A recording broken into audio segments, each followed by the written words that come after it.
Buongiorno da Sicilia 24, questi titoli del telegiornale.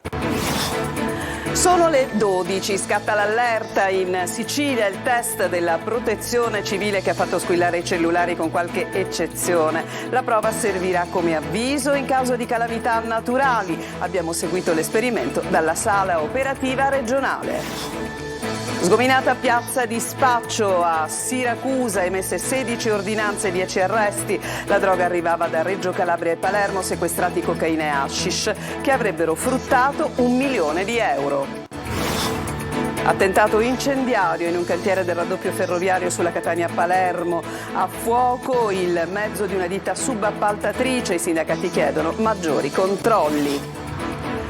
Adela, morta per la paura di subire ancora. La procura di Caltanissetta apre un'inchiesta sul suicidio della romena impiccatasi a Riesi. Dopo aver denunciato il suo ex per violenza e minacce, riemerge l'urgenza di maggiori tutele per le donne molestate. Situazione esplosiva nel carcere Pietro Cerulli di Trapani. Oggi la protesta della polizia penitenziaria che lamenta una condizione insostenibile. Solo 68 agenti per 500 detenuti. Riemergono dai fondali di Pantelleria i resti di un caccia della Seconda Guerra Mondiale. Vi mostriamo le immagini del recupero ad opera di Guardia Costiera, Regione Siciliana e Aeronautica. Tiziano Ferro accende il pubblico dello stadio Franco Scoglio a Messina in quasi 40.000 per il live atteso da 3 anni.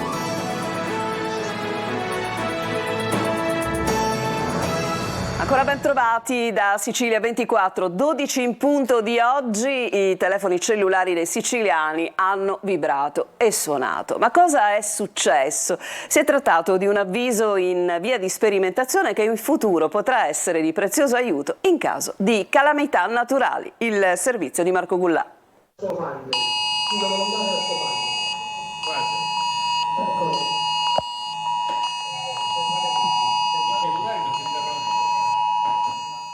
Ore 12, sicuramente anche il vostro telefono cellulare avrà ricevuto questo messaggio di test del nuovo sistema di allarme pubblico nazionale. Un segnale distintivo, diverso da quello delle notifiche che di solito si ricevono. It Alert, questo è il sistema di allarme pubblico nazionale testato per adesso in 5 regioni, tra cui in Sicilia. It Alert consentirà di informare direttamente la popolazione in caso di gravi emergenze imminenti o in corso, maremoto, collasso di una grande diga, attività vulcanica, incidenti nucleari o emergenze radiologiche, incidenti rilevanti in stabilimenti industriali o precipitazioni intense. È il nuovo sistema di allerta nazionale che serve a contattare i cittadini con minuti, ore di anticipo rispetto a un evento calamitoso prossimo che potrebbe colpire una determinata area geografica. Vado subito all'esempio che abbiamo vissuto in Sicilia. Terremoto catastrofico della Turchia, mi pare il 5 febbraio, 5-6, subito è scattato l'allerta terremoti e maremoti e preavviso, quindi alle 4 di notte è arrivata una mail a tutte le sale operative dell'Italia meridionale di un prossimo maremoto sulle coste ioniche della Sicilia e della Calabria intorno alle 8:30. Arriva alle 4 di notte, come si fa a avvisare la popolazione? Diventa difficile, è stata avvisata in molti comuni con i vigili urbani, porta a porta, senza la possibilità invece di un avviso diretto tramite un segnale acustico. Un sistema che potrebbe salvare tante vite. Nel caso in cui si dovesse essere malauguratamente un maremoto, ci sarà scritto allontanarsi dalle aree costiere, dalle aree depresse, oltre 1 chilometro, spostarsi nelle aree alte del territorio. La sperimentazione di oggi è importante perché serve a capire se il messaggio arriva a tutte le utenze. A Catania alcune persone allertate dal messaggio hanno telefonato al 112 per chiedere informazioni su cosa stava accadendo. Chi ha ricevuto il messaggio dovrà compilare il questionario sul funzionamento del sistema al sito www.italert.it. C'è anche chi non ha ricevuto il messaggio. La Protezione Civile sta infatti facendo dei test per capire in quali zone dell'isola Italert non è arrivato. Per molti è stata una sorpresa questo squillo decisamente diverso rispetto alla propria suoneria del cellulare. Noi abbiamo appunto sondato le reazioni di alcuni cittadini catanesi. Sentiamo Eva Spampinato. Ma cosa è successo? È un messaggio di prova, un test Cosa? di protezione civile. Ah, di protezione civile. Cosa è successo? Ancora niente per fortuna. Meno male, speriamo niente. Ore 12 in punto, mercato di Catania, il telefono suona all'improvviso e lo fa per tutti allo stesso modo e nello stesso tempo.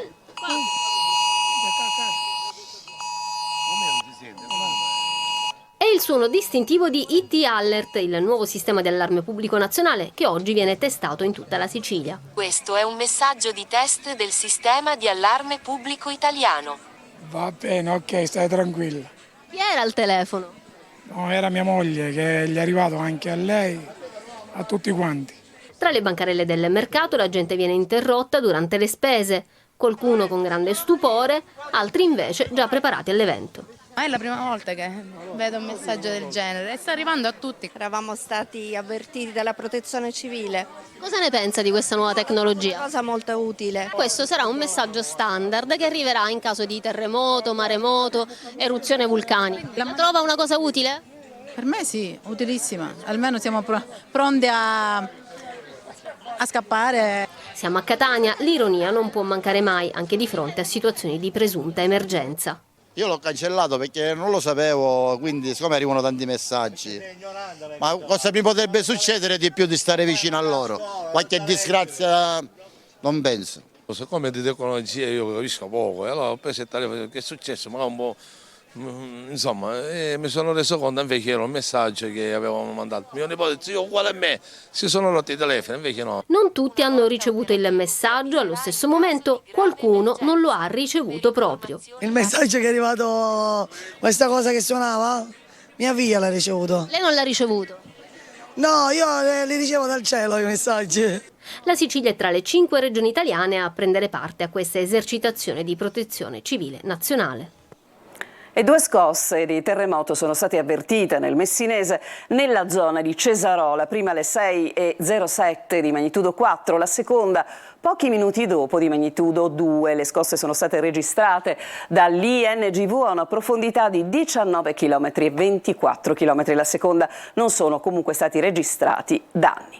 Andiamo alla cronaca con la squadra mobile di Siracusa che, coordinata dalla DDA di Catania, ha azzerato una piazza di spaccio che operava nel rione Santa Panagia a Siracusa. Sono 16 le persone coinvolte, 10 delle quali sono finite in carcere. Il servizio. 3 kg di cocaina più 28 di hashish, ma anche marijuana. È la droga sequestrata a Siracusa nel corso di un'operazione della Polizia di Stato coordinata dalla DDA di Catania. Avrebbe fruttato oltre 1 milione di euro. 16 i destinatari dell'ordinanza firmata dal GIP del Tribunale Etneo, 10 sono finiti in carcere, per 6 invece è scattato l'obbligo di dimora.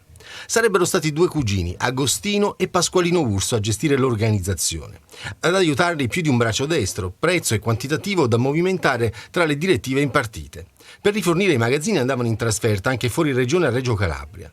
Ma la droga arrivava anche da Palermo. I corrieri cittadini avevano il compito di trasportare la sostanza stupefacente dai luoghi di custodia alla base operativa. I pusher erano sempre attivi anche la notte e facevano i turni per assicurare la droga ai clienti. Il fortino, nel rione Santa Panagia, era collegato a un'associazione per delinquere specializzata nel narcotraffico. La grande piazza di spaccio, però, era tenuta sott'occhio già dal novembre 2017. Per i 16 la giornata è stata segnata dalle sirene. Attentato incendiario domenica scorsa durante la notte al mezzo di una ditta impegnata nel raddoppio ferroviario Catania-Palermo. L'allarme è stato lanciato dal sindacato di categoria che chiede più attenzione ai subappalti. Lorena Dolci. Sono arrivati di notte, hanno preso di mira uno dei mezzi del cantiere della ditta Anastasi, questo escavatore, e gli hanno dato fuoco. Era domenica notte. L'allarme ai carabinieri solo all'alba, all'arrivo dei primi operai impegnati nel raddoppio della linea ferroviaria Catania-Palermo. L'escavatore era al lavoro su questo cantiere, siamo nella tratta ferroviaria Bicocca-Catena Nuova, siamo a pochi chilometri dal centro di Catena Nuova, in un punto che si trova tra la statale 190 e la A19. Un danno da 150.000 euro, un attentato, un avvertimento, ancora tutto da chiarire. Il direttore tecnico del cantiere, Sebastiano Anastasi, ha presentato denuncia ai carabinieri. Sono amareggiato, ha detto, non riesco a spiegarmi il perché di questo atto vile nei confronti di chi cerca di costruire un futuro migliore per i propri figli nel rispetto della legalità.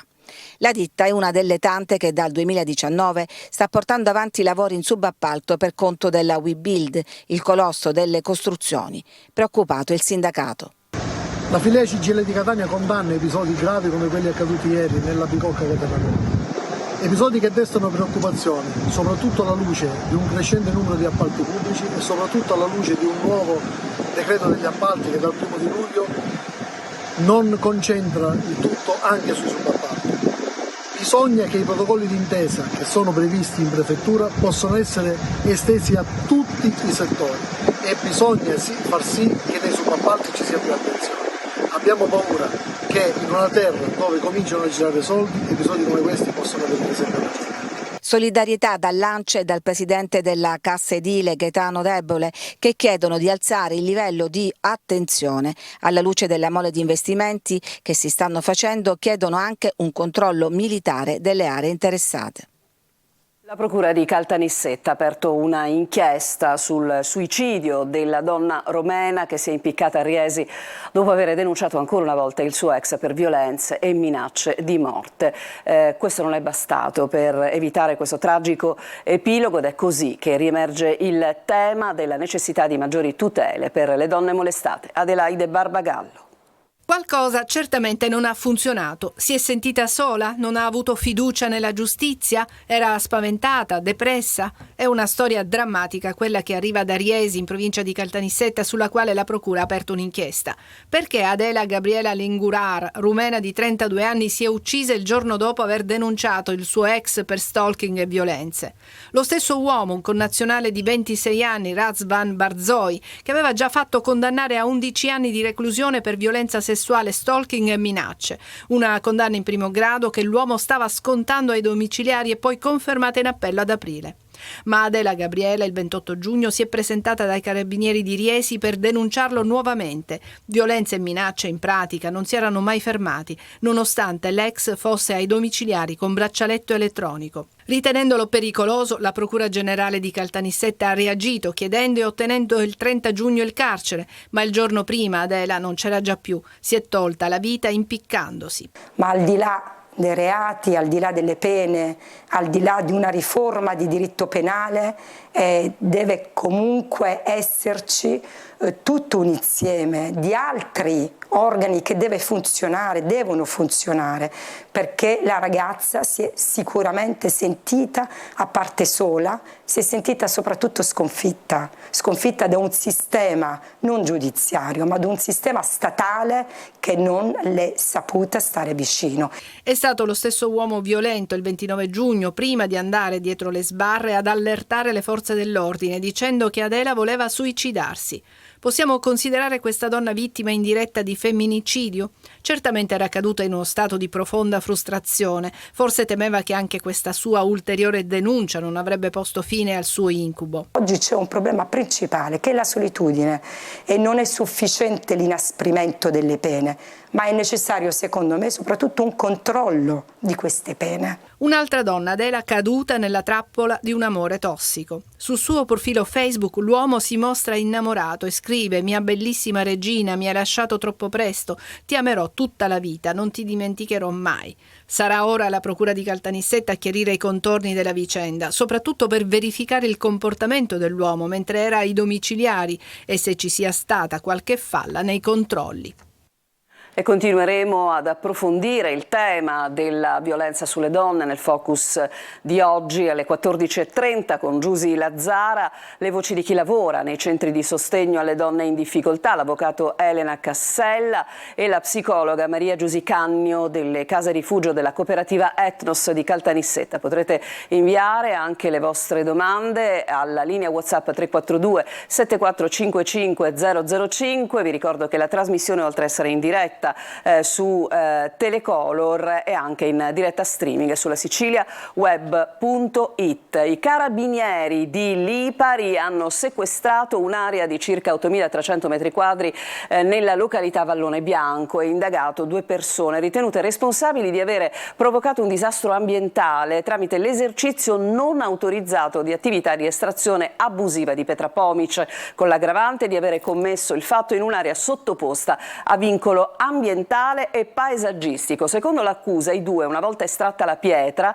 la raffinavano mescolandola a materiale terroso e di risulta per poi commercializzarla nei cantieri edili dell'arcipelago eoliano in altre ditte della provincia messinese.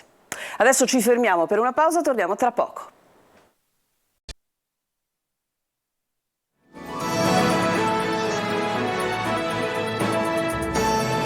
Tornati in studio, una donna di 44 anni è deceduta questa notte al pronto soccorso dell'ospedale Giovanni Paolo II di Ragusa per uno shock anafilattico conseguente a un ascesso molare.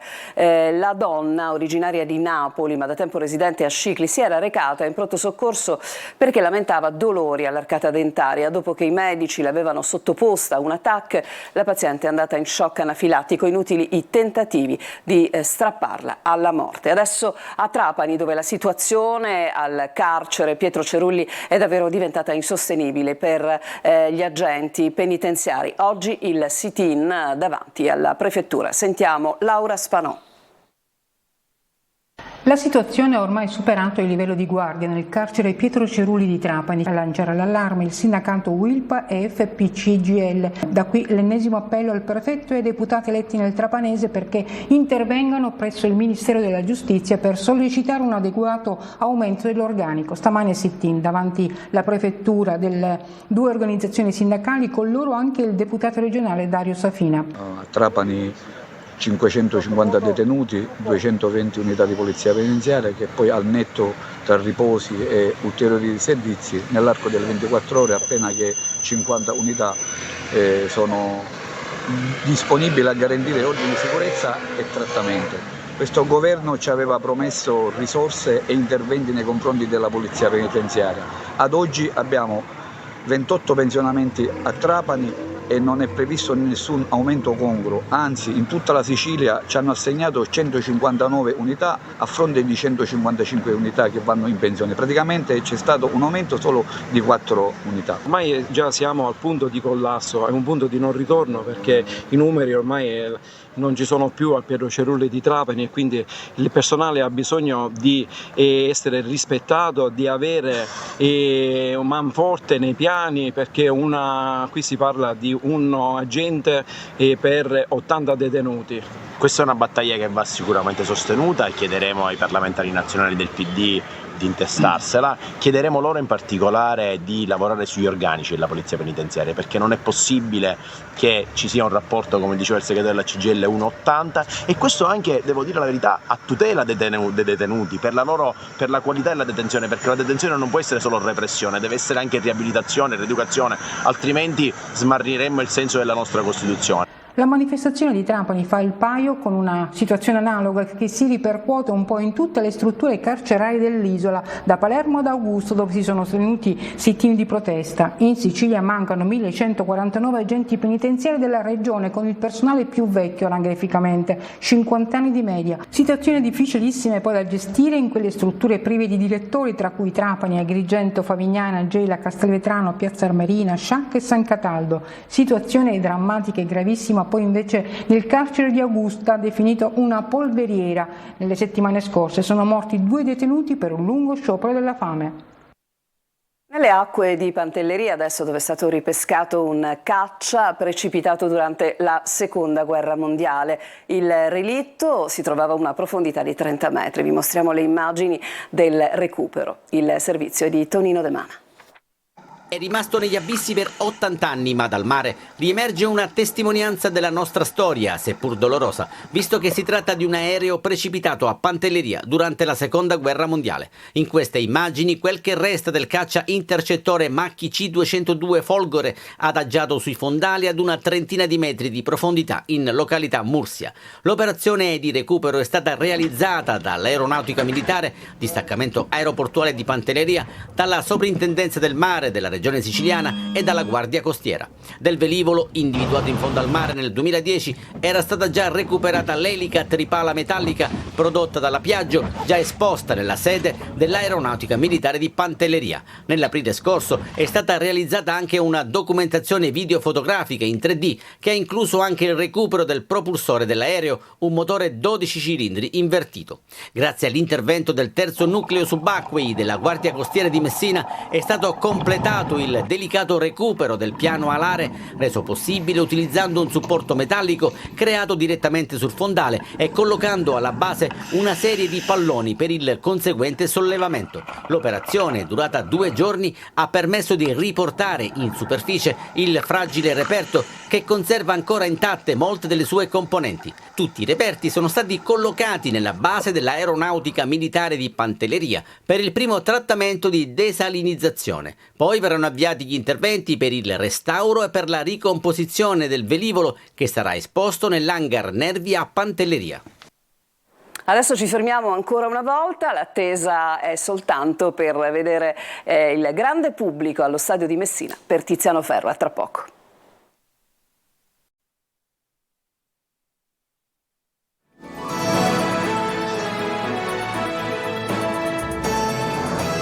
Di telegiornale, la musica, la grande musica allo stadio Franco Scoglio di Messina per un evento che il pubblico attendeva praticamente da 3 anni, quei grandi eventi che venivano rimandati di anno in anno a causa del Covid, e così in 40.000 hanno abbracciato, quasi in senso letterale, Tiziano Ferro per il suo grande appuntamento live che ha seguito per noi Francesco Triolo.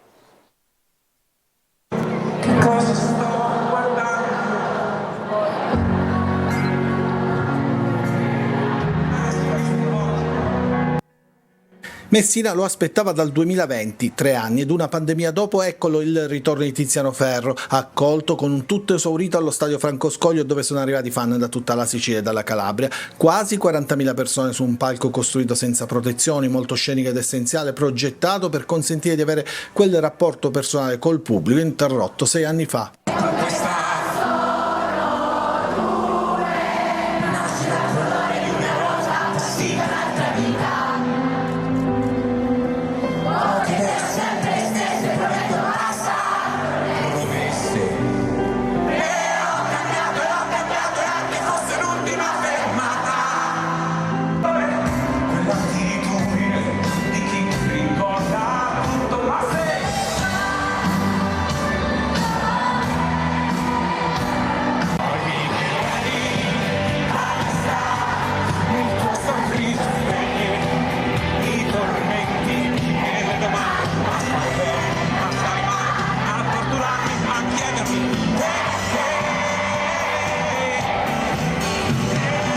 È stata un'emozione dopo l'altra ed un filo non interrotto, quello che lo univa a Raffaella Carrà. Una voce fantastica, piena di sentimento, ma ecco, con lui mi sento bene. La scaletta, molto lunga, ha raccolto 20 anni di carriera, le immancabili Sere Nere, Non me lo so spiegare, Perdono e di nuovi classici, oltre 2 ore di musica che hanno entusiasmato, coinvolto, reso il pubblico protagonista. Perché la stessa malinconia di quando tutto torna. E chiudiamo dunque in musica, abbiamo chiuso in musica questo telegiornale di oggi. Io vi ringrazio per averci seguito, vi ricordo il telegiornale tornerà su Telecolor alle 19, adesso vi lascio con Sicilia 24 Focus insieme a Giusy Lazzara. Buon proseguimento di giornata.